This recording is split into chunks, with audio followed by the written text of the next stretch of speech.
Bab 4. Melihat foto-foto Lintang Fed, Prabu bisa merasakan jantungnya mau copot. Ini adalah seorang bos besar. Bagaimana mungkin dia tidak merasa gugup? Kemudian, dering notifikasi dari ponsel terdengar. Prabu mengangkat alisnya. Ketika dia melihat nama putranya di layar, Bagas, dia merasa tidak sabaran dan bicara dengan nada apatis. Bicaralah. Namun, ada isak tangis yang mengejutkan. Ayah, tolong. Aku hampir mati. Bantu aku balas dendam. Apa? Begitu kata-kata ini keluar, ekspresi Prabu berubah drastis. Di Jakarta, semua orang kenal Prabu atau grup Harja. Bagaimana mungkin ada orang yang berani mencelakai anaknya, apalagi nyaris membunuhnya?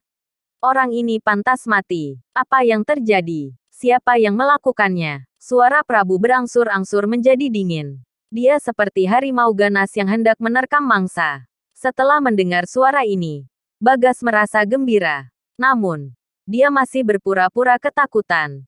Aku baru saja ditabrak Mercedes-Benz dan Lamborghini-ku benar-benar jadi rongsokan. Aku juga hampir mati di dalam mobil. Begitu pernyataan ini keluar, niat membunuh dan amarah Prabu makin kuat. Ayah, orang yang menabrakku itu orang keluarga Barma. Yang mengemudikan mobil itu adalah menantu mereka yang tidak berharga, Lintang Fed.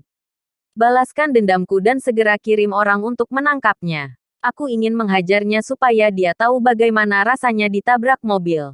Apa? Lintang Fed. Mendengar nama itu membuat Prabu merasa seperti disambar petir. Dia merasa pusing dan hampir pingsan. Dia bergegas ke komputer untuk melihat informasi soal Lintang. Kelopak matanya terus berkedip saat dia bertanya. Bagas, bicara yang jelas. Apakah Lintang Fed ini suami Liana? Bagas sedikit tercengang. Dia tidak menyangka ayahnya juga telah mendengar kabar ini. Jadi dia membalas cepat. Itu benar. Dialah si bajingan itu. Bantu aku membunuhnya. Ayah. Setelah dia perhatikan, ayahnya diam 1000 bahasa setelah dia mengatakan ini. Lalu, ada suara terengah-engah nan keras seolah ada harimau yang mengamuk. Ayah. Bagas segera bertanya. Setelah dia mengucapkan satu kata itu, Prabu justru menggeram. Bajingan. Bagas, kamu benar-benar bajingan kecil. Apakah kamu ingin melihatku mati segera? Aku memaksamu untuk segera mencari Pak Fed, bersujud, dan meminta maaf padanya. Jika dia tidak memaafkanmu, aku akan menjadi orang pertama yang membunuhmu. Setelah teriakan yang memekakkan telinga, telepon pun usai. Bagas terdiam. Suasana hatinya kacau. Dia hampir mati. Mengapa dia harus meminta maaf kepada si Lintang itu? Dia jadi ragu. Apakah Prabu benar-benar ayahnya? Saat Bagas masih bingung, dia bisa mendengar suara teriakan samar dari Jaka di sebelahnya. Sama sepertinya, ada caci maki dan ketakutan di sana. Jaka, kamu bajingan kecil tapi malah menyebabkan masalah besar. Sialan. Beraninya kamu menyinggung Pak Fed. Cepatlah minta maaf kepada beliau. Jika tidak, kamu bukan lagi anakku. Kalau tidak, aku tidak akan lagi menganggapmu anakku. Melihat ponsel di tangannya, Jaka juga tercengang. Dia jadi ragu mengenai hubungan ayah dan anak mereka. Apalagi, saat melihat ekspresi Bagas yang juga bingung, firasat buruk muncul di benak mereka. Gas, sepertinya kita dalam masalah besar. Mereka sama sekali tidak bisa membayangkan Lintang bisa membuat ayah mereka takut. Pria mengerikan macam apa dia? Cepat, gunakan semua koneksi kita. Kita harus menemukan Lintang atau kita akan mati jika dia menemukan kita lebih dulu. Bagas bergidik ketakutan, lalu menjerit. Keduanya itu seperti semut kepanasan dan segera menggunakan koneksi pribadi mereka untuk menelepon. Bahkan sampai membuat regu khusus pencari Lintang. Yakin, Lintang sendiri tidak akan membayangkan ini. Bahwa seluruh Jakarta benar-benar terguncang karena dia. Langit perlahan berubah gelap. Tapi, klub terbesar di Jakarta, Era Keemasan, seperti biasa, penuh dengan cahaya dan keramaian. Sebuah Mercedes-Benz diparkir di pintu masuk klub Era Keemasan dan yang keluar tak lain dan tak bukan adalah Lintang dan Liana. Wajah cantik Liana masih sedikit pucat. Dan di antara alisnya yang halus ada banyak kekhawatiran. Lagi pula, mereka menyinggung dua bajingan tersohor di Jakarta. Memikirkan masalah yang akan mereka hadapi membuat Liana gemetar. Liana, kenapa kamu sangat terlambat? Suara merdu yang menyerupai denting lonceng terdengar. Di saat yang sama, mereka melihat seorang wanita cantik bergaun panjang berjalan cepat ke arah mereka. Wanita ini adalah teman sekelas dan teman dekat Liana, Vina Bestari. Namun, setelah melihat Lintang di sebelah Liana, alis halus Vina langsung berkerut.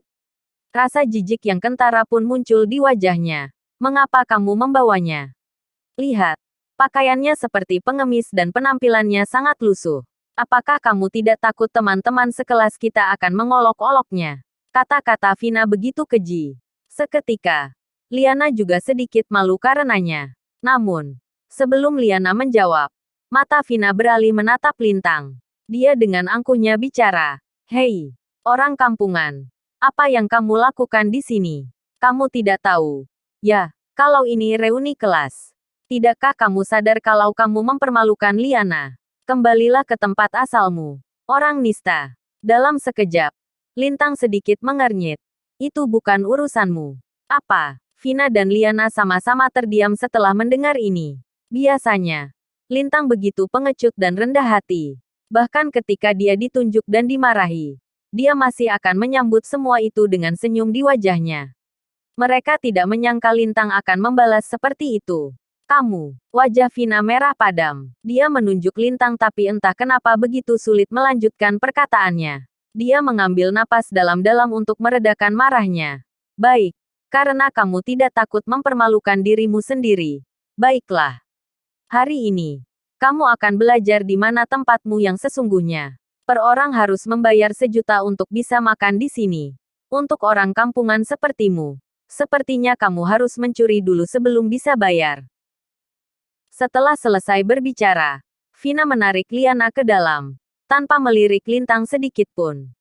Lintang mengangkat bahu ringan dan mengikuti di belakang mereka. Asteris asteris asteris. Klub era keemasan. Itu adalah klub mewah yang lengkap, baik dari segi makanan ataupun hiburan. Lantai pertama adalah bar. Begitu masuk ke dalam ruangan redup, kamu bisa mendengar musik yang keras dan berisik. Semua orang berpesta pora seperti kuda liar, karena menghabiskan uang adalah wajib hukumnya. Sesaat setelah masuk, mata Lintang tanpa sadar melihat kursi yang terletak di titik tertinggi. Dari kursi itu, dia bisa melihat ke bawah dari atas dan mendominasi segalanya. Kursi itu seperti singgasana, berdiri tinggi di atas segalanya, di mana orang hanya bisa menengadahkan kepala untuk melihatnya. Bukan hanya itu, hanya satu orang yang duduk di sana, yakni seorang wanita yang seksi dan mengenakan gaun merah panjang. Seolah-olah, dia adalah ratu di klub ini. Sepasang tangan halusnya mengayunkan gelas berisi anggur merah, mencicipinya dengan ringan sambil menunjukkan martabatnya, membuat hati orang lain berdebar karenanya. Sepertinya Vina menyadari tatapan Lintang. Dia berhenti di depan pria itu, lalu memberikan penghinaan. Norak sekali. Kamu belum pernah melihatnya sebelumnya, kan? Ku beritahu. Ya, itu adalah tahta mawar imperial dari era keemasan. Kursi itu adalah properti pribadi dari pemilik tempat ini, Selena Astari. Selain dia, tidak ada yang boleh duduk di sana. Selena Astari. Kedua kata ini sangat asing bagi Lintang. Namun tidak ada seorang pun yang tidak mengenal dia di seluruh Jakarta. Dia dikenal sebagai pembunuh cepat yang tak pernah meninggalkan noda. Sekalinya ada noda, itu pasti darah musuhnya yang sudah mati. Selena juga sangat mahir dalam tipu daya. Dia terlibat dalam perdagangan legal dan ilegal. Tapi tidak akan ada yang berani mengganggunya. Bahkan wajah cantik Liana memucat saat mendengar nama itu. Dia tidak berani berhenti berjalan tetapi terus menuju lantai 2 bersama Vina. Namun di belakang mereka, alis Lintang berkerut. Dia merasa bahwa Selena itu sedikit familiar. Sepertinya mereka pernah bertemu. Pada akhirnya, Lintang menggelengkan kepalanya dan memutuskan untuk tidak peduli dan mengikuti mereka ke lantai 2. Sementara itu, di tahta mawar imperial, Selena duduk dengan tenang sembari mencicipi anggur merahnya. Dia melihat foto di tangannya dan itu membuatnya terkejut, bingung, bersyukur, dan bersemangat. Ternyata, kamu bosku. Selena menatap pria di foto di tangannya. Dia merasa seperti nostalgia. Kembali ke masa 10 tahun lalu. Saat itu, dia masih gadis kecil. Semua berubah drastis bagi keluarga. Orang tua serta kerabatnya semuanya dibunuh oleh sekelompok Taipan internasional yang ingin membalas dendam. Kemudian, tepat ketika dia berpikir bahwa dia akan mati, seorang anak laki-laki telah muncul. Bocah itu baru berusia 13 atau 14 tahun. Tetapi kemampuannya yang mengerikan melampaui imajinasi orang-orang. Ada 32 pembunuh kelas atas di sana. Tetapi semuanya mati di tangan bocah itu. Bahkan bos besar yang ada di sana juga tewas di tangan bocah itu. Pada intinya, dia menyelamatkan hidupnya. Selena tidak akan pernah bisa melupakan wajah pemuda yang menyelamatkan hidupnya. Setelah dia dewasa dan menjadi pemilik klub era keemasan, dia masih terus menggunakan koneksinya untuk mencari keberadaan penyelamat hidupnya dan penantian itu berakhir hari ini. Ketika petinggi mengirim foto, baru saat itulah dia menyadari bahwa penyelamatnya adalah bosnya sendiri yang dari dulu bekerja di balik layar. Meskipun 10 tahun telah berlalu, aku tidak akan pernah melupakan wajahmu selama sisa hidupku. Selena menatap foto itu dan dia pun merasa terkejut, walau diselimuti keraguan. Pria di foto ini tidak lain adalah Lintang. Saat itu, Selena melihat sosok yang baru saja berjalan ke lantai 2 dari sudut matanya. Tubuh mulusnya bergetar hebat, karena dia tidak bisa mempercayai apa yang dia lihat. Tubuhnya bergesekan dengan kursi, sebelum berdiri, dan membandingkan foto di tangannya dengan wajah pria di depannya sampai dia yakin bahwa mereka adalah orang yang sama.